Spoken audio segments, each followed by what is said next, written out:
I had just gotten the baby to sleep when my phone buzzed. It was my sister Claire.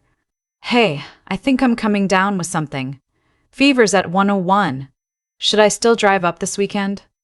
I looked at the bassinet. Looked at the bassinet. Looked at the bassinet. Looked at the bags under my eyes and the dark reflection of the baby monitor screen. My daughter Lily was 4 months old, and I hadn't slept more than 3 hours straight since she was born. My body felt like it was held together with caffeine and sheer stubbornness. I typed back without hesitating. "Get in the car. Come." Claire lived 2.5 hours away in the same small town we grew up in outside of Columbus. She was 31, 2 years older than me, single, and she had been my person my entire life. When I went into labor 6 weeks early and everything got scary fast, she was the one who drove through a thunderstorm to get to the hospital. She sat in that waiting room for 9 hours. She brought me soup every single day for the first 2 weeks after I came home. So when she texted me that Friday saying she was sick and asking if she should still come, my answer was not a question. My husband Marcus was sitting at the kitchen island when I told him. He didn't look up from his laptop. "She's sick." "Yeah. Fever. She'll probably just need to rest, honestly. It's not like she has anyone to take care of her at home." He made a sound, not a word, just a sound, low in his throat like I'd told him something mildly inconvenient, like there was traffic on the highway. I let it go.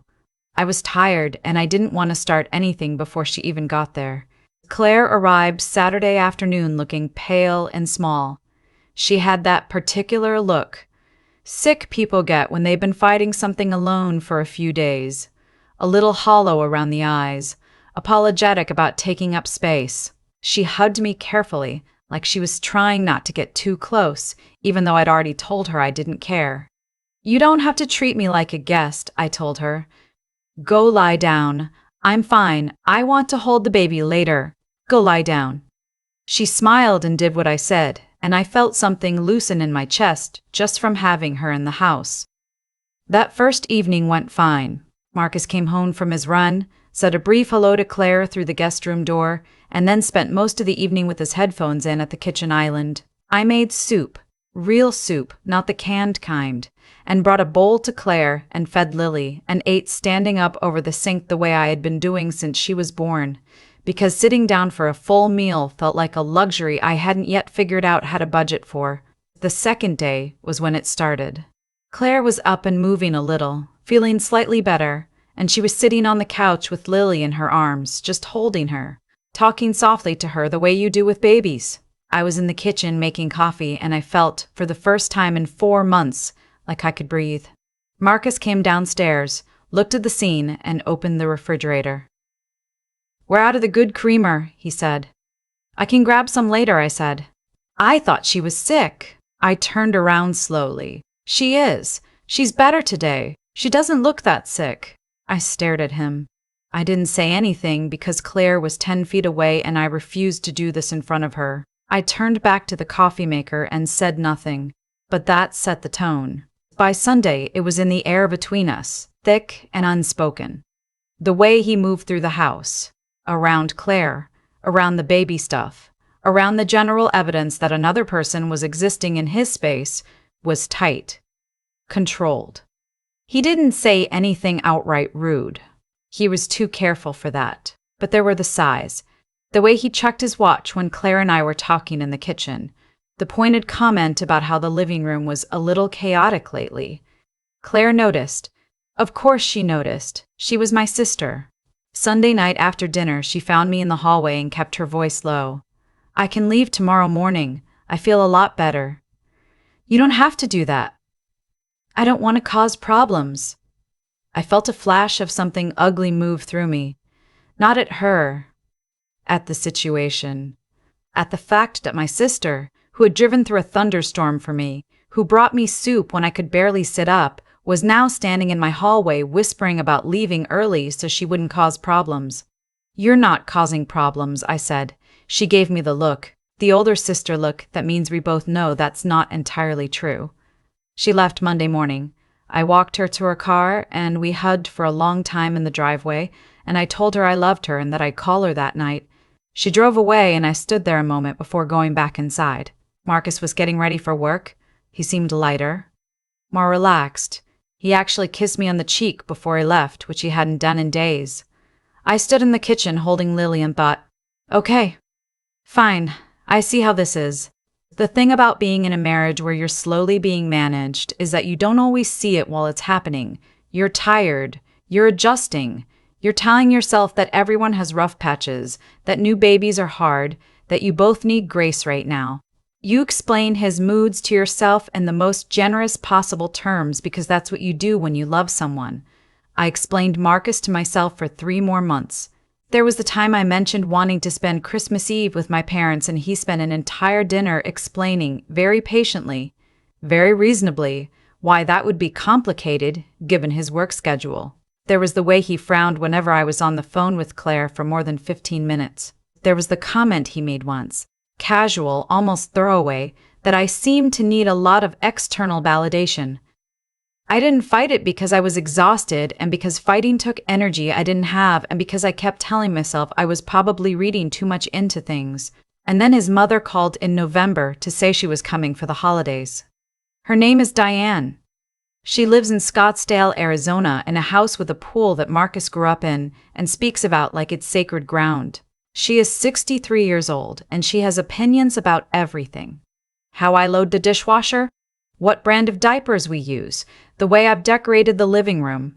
She delivers these opinions in the tone of someone doing you a tremendous favor by sharing them. Marcus told me on a Tuesday night the way you tell someone about a dentist appointment. My mom's going to come out for the holidays, probably get here around the 20th. Of December? Yeah, that's okay. How long is she staying? Through New Year's. I did the math. 12 days. Marcus, that's almost 2 weeks. It's the holidays.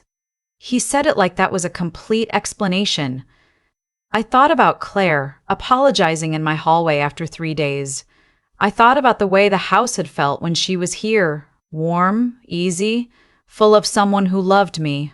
I thought about how Marcus had moved through those 3 days like someone enduring a minor but prolonged inconvenience. Okay, I said, because I was still, at that point, saying okay. Diane arrived on the 19th. Marcus picked her up from the airport, and I stayed home with Lily, which I had offered to do and which Marcus had accepted with a speed that told me he preferred it that way. She walked into the house, and the first thing she said was, "Oh, you've moved the furniture." I had not moved the furniture. I had not moved the furniture. The furniture was in the same place it had been since she last visited 8 months ago. But I smiled and said, "Good to see you, Diane," and took her coat. By the second day, I understood something. When my sister was here sick, I had gotten up with the baby every single night. I had cooked every meal. I had cleaned up after myself and everyone else, because Marcus's size made the air in the house feel pressurized, and I was managing both my sister's comfort and my husband's mood simultaneously and trying to keep all the plates spinning. Now Diane was here, and Marcus was a different person. He cooked. He cleaned. He made her coffee the exact way she liked it, and brought it to her in the living room. He took the baby monitor so I could sleep in, which was something I had asked him to do roughly 40 times in 4 months and been told he was a deep sleeper and couldn't function without full rest. He took the monitor. I lay in the guest room on the 3rd morning. I had moved into the guest room so Diane could have the bedroom closer to the bathroom, and I stared at the ceiling and I thought, there it is. This is who he can be. He's choosing not to be it for me. That thought sat in my chest like a stone. The tipping point came on day 5. Diane had asked, meaning there was technically a question mark at the end, if I could make her pot roast recipe for dinner. Marcus's face when she asked lit up in a way that I cannot explain except to say it felt like watching someone else's home movie. He looked excited, nostalgic, happy in a way I hadn't seen directed at anything in our house in months. I made the pot roast. I spent 4 hours on it because Diane had very specific instructions and also a way of hovering near the kitchen doorway to check on things that made it impossible to do anything halfway. I made it while Lily was fussy and clingy and needed to be held, which meant I was basically cooking one-handed with a baby on my hip for a portion of the afternoon.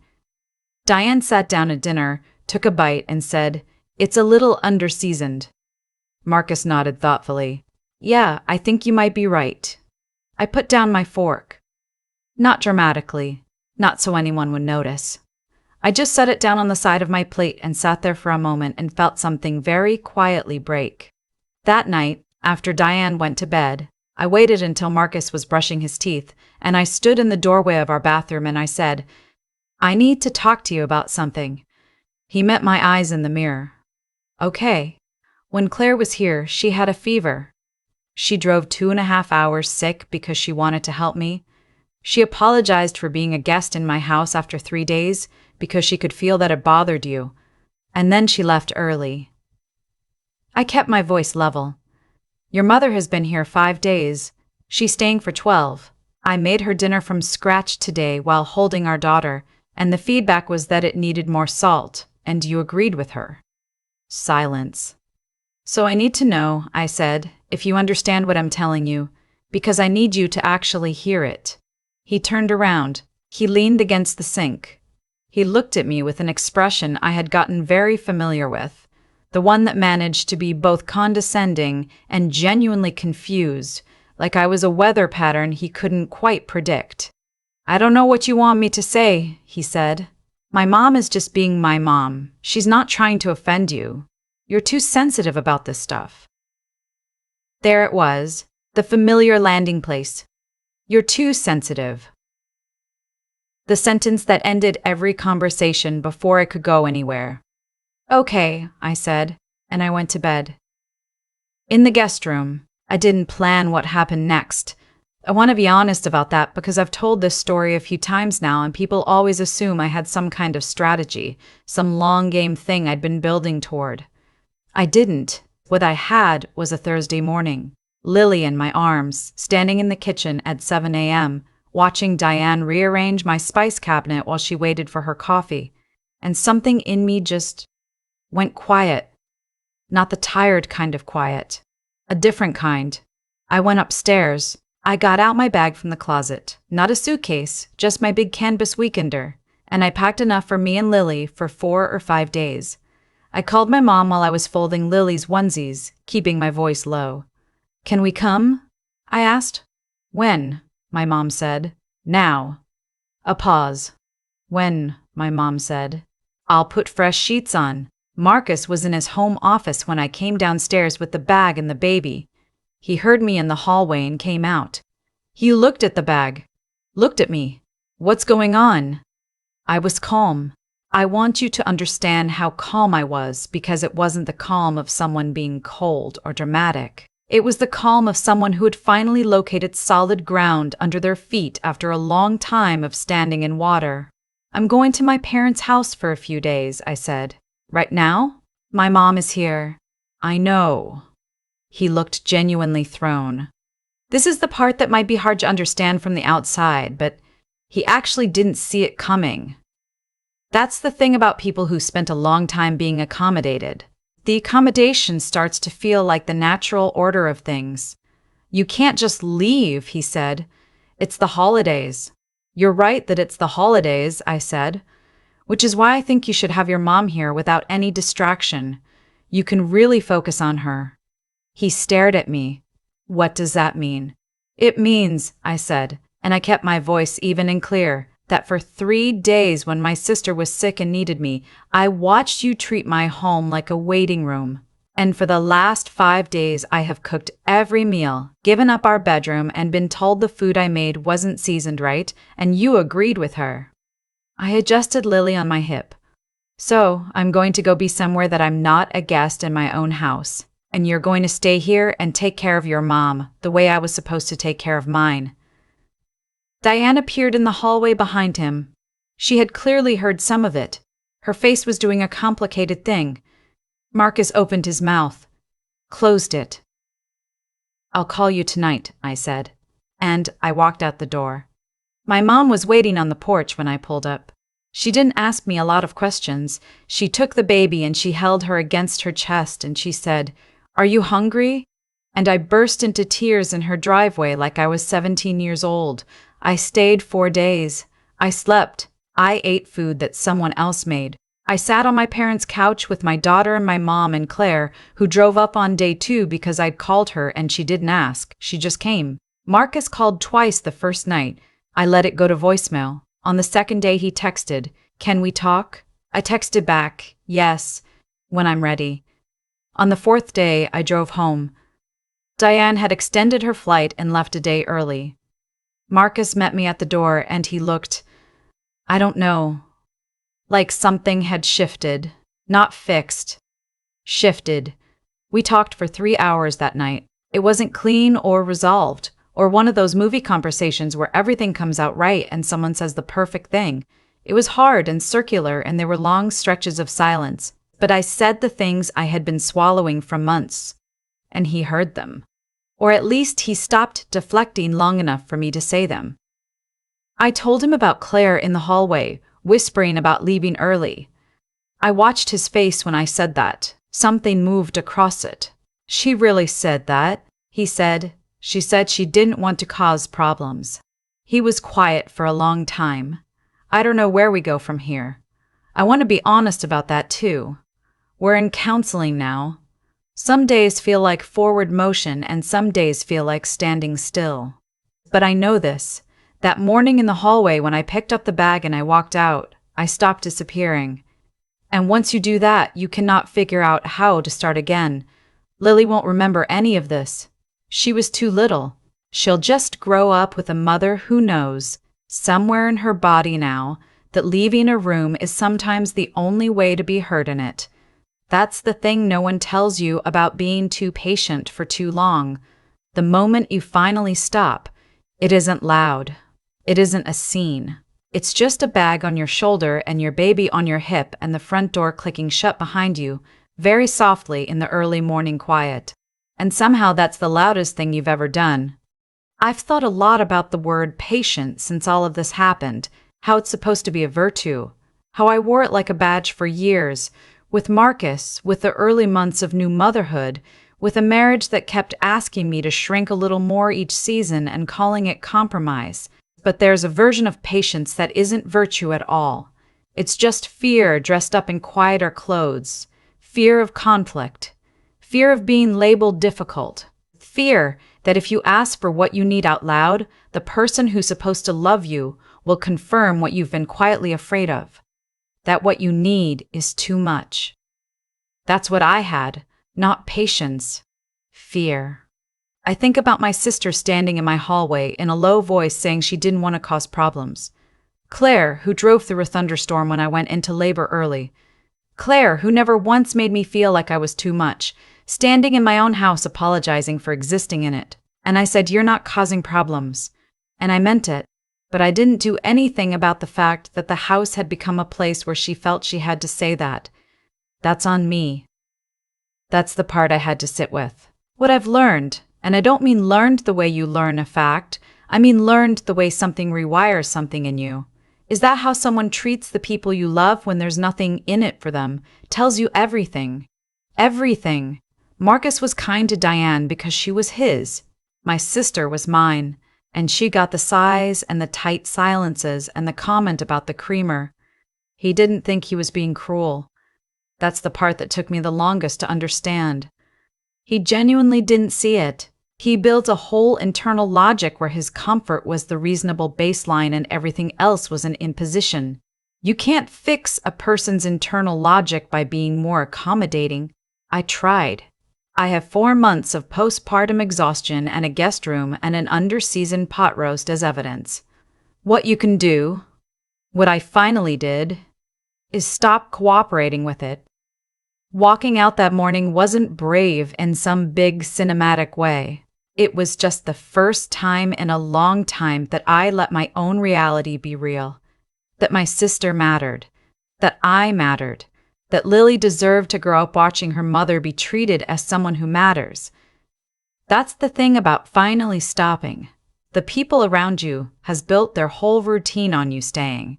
And when you leave, quietly, with a bag and a baby and no dramatic speech, the silence you leave behind does all the talking you never could while you were still in the room. I'm not saying I have it figured out. Counseling is hard. Some weeks feel like we're making something, and some weeks feel like I'm just watching us both try. But I know I'm not disappearing anymore, and I know that whatever happens next, I will never again stand in a hallway and tell my sister that she isn't causing problems while doing nothing about the fact that she feels like she is. That's the floor I built, and I'm standing on it.